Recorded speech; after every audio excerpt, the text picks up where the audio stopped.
Boris Spremo, former Toronto star photographer, dies at 81. Few people would have the nerve to straddle a steel beam hanging near the top of the CN Tower, or to shout "Hey, Queen," in the presence of royalty.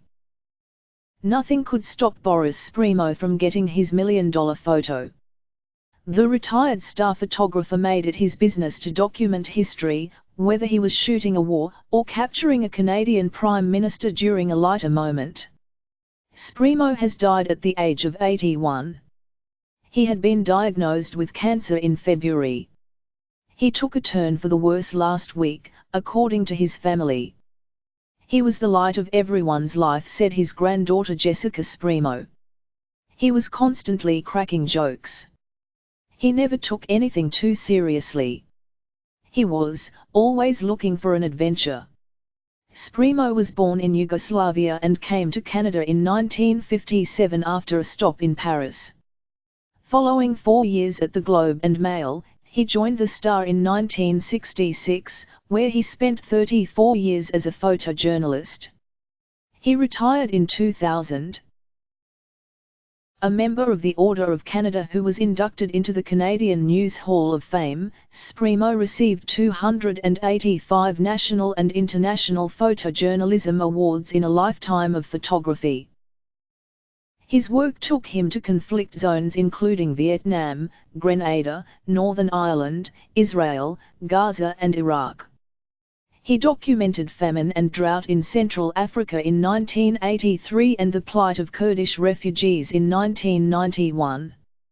He never lost sight of where he came from, Jessica said.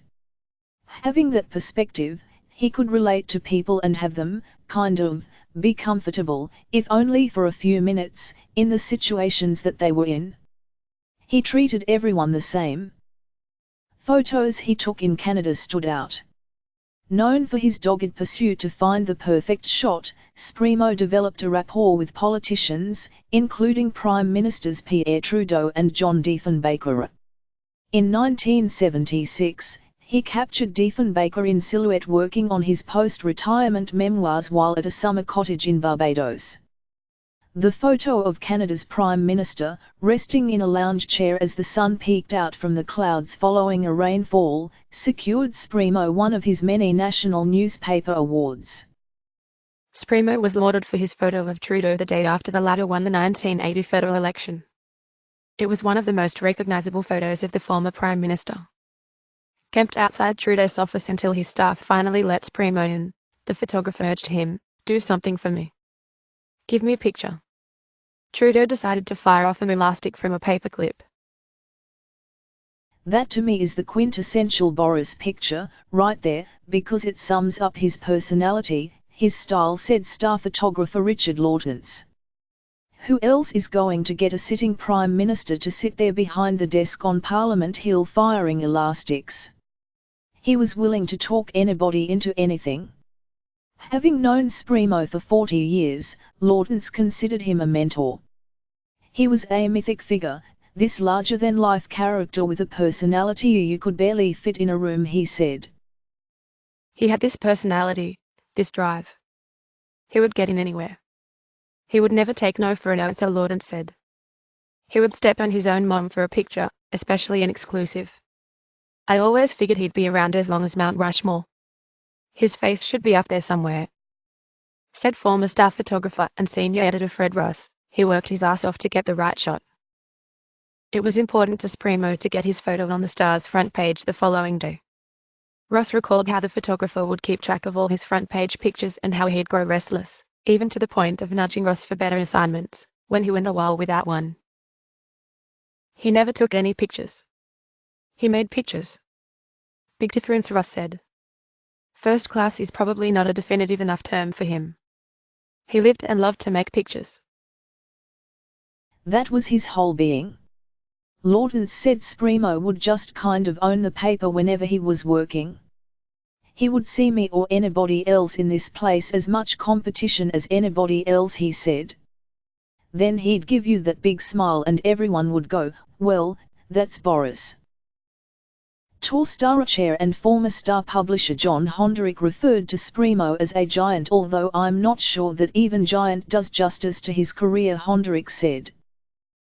Boris definitely knew what he wanted in life, and the chain of command was not something he felt was particularly relevant. He would just come and knock on my door all the time and say this is what he wanted to do. He was full of stories, full of life, vivacious. This man lived every inch of his life and every inch of his career. Spremo's photographic style differed from many of the techniques used by his competitors, according to Lawrence. To him, it was about capturing a moment from the perfect spot at the perfect time. Most of the stuff you see of his has got a humorous little twist in it, but extremely personal, he said. The style he shot in is very much kind of the way I might see things, whereas most photographers would always try and do something visually different, use certain lenses or certain lighting. He was willing to put himself in the line of fire.